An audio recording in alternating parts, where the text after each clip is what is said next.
DNA merupakan bahan genetik pada semua organisme kecuali beberapa virus tertentu yang mempunyai RNA sebagai bahan genetiknya. Bersamaan dengan pembuktian bahwa DNA merupakan bahan genetik, penelitian tentang struktur asam nukleat sangat intensif dilakukan karena diharapkan pengetahuan ini dapat menjelaskan hubungan antara struktur dan fungsi dari bahan genetik seperti dapat melakukan replikasi, merupakan penyimpanan informasi, dapat diekspresikan, dan dapat mengalami perubahan atau mutasi.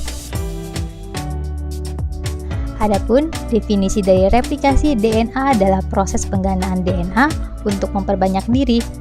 Proses ini biasanya itu terjadi di dalam nukleus atau inti sel. Enzim yang berperan dalam replikasi DNA. Replikasi DNA dikatalis oleh beberapa enzim, yaitu yang pertama enzim helikase yang berfungsi untuk membuka heliks ganda DNA dengan memutuskan ikatan hidrogen. Yang kedua enzim RNA primase yang berfungsi untuk menggabungkan nukleotida RNA agar dapat membentuk primer. Yang ketiga DNA polymerase yang berfungsi untuk menggabungkan nukleotida menjadi polimer DNA yang panjang.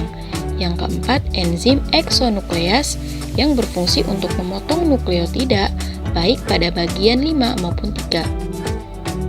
Yang kelima yaitu enzim ligase yang berfungsi untuk menyambungkan fragmen-fragmen DNA atau fragmen Okazaki agar membentuk untai DNA yang lengkap.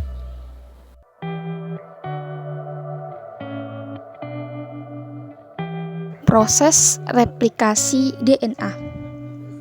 DNA adalah molekul yang terdiri dari dua helai berpilin satu sama lain membentuk struktur double helix. Setiap helai terdiri dari 4 basa nitrogen yaitu adenin, timin, sitosin, dan guanin. Setiap basa akan saling berpasangan, di mana basa nitrogen timin akan berpasangan dengan adenin, sedangkan basa nitrogen sitosin akan berpasangan dengan guanin. Setiap helai DNA memiliki ujung 3 aksen dan 5 aksen.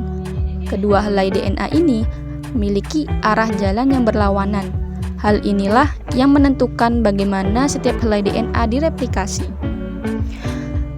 Adapun prosesnya yaitu pertama-tama memisahkan dua untai DNA dibantu oleh enzim helikase dan akan membentuk garpu replikasi. Untaian yang dipisahkan masing-masing akan menjadi template atau cetakan untuk menghasilkan untai DNA yang baru. Proses selanjutnya dimulai oleh enzim primase, di mana enzim ini akan membuat sepotong RNA pendek yang disebut dengan RNA primer.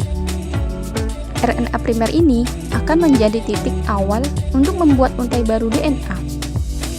Kemudian, enzim DNA polimerase menempel pada RNA primer dan akan membentuk untai baru DNA. DNA polimerase hanya dapat menambahkan pasangan basa DNA dalam satu arah, yaitu dari ujung 5 aksen ke ujung 3 aksen. Salah satu untai baru DNA dibuat secara terus-menerus dengan cepat, sehingga disebut dengan leading strand. Sedangkan pada untai yang lain disebut dengan lagging strand. Nah, untai ini tidak dapat membuat untai baru secara terus-menerus karena berlawanan arah. Oleh sebab itu, DNA polimerase hanya dapat menambahkan pasangan basa nitrogen dalam serangkaian potongan kecil yang disebut fragmen Okazaki.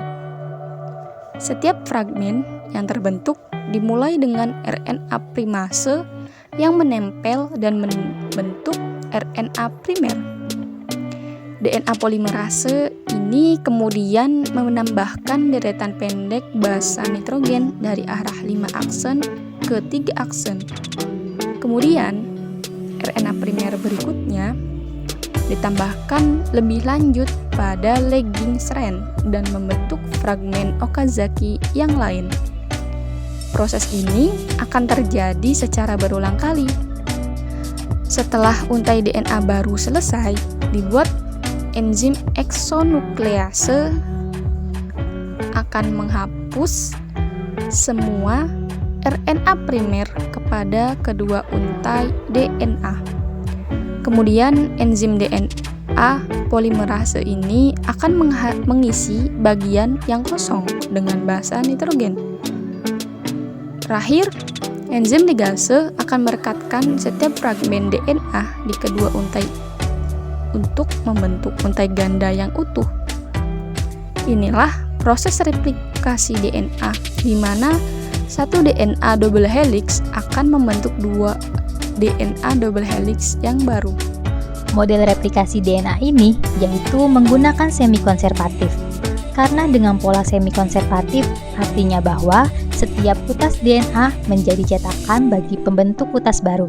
Sehingga pada akhir proses replikasi DNA akan ditemukan dua utas ganda yang masing-masing mengandung satu utas baru dan satu utas lama.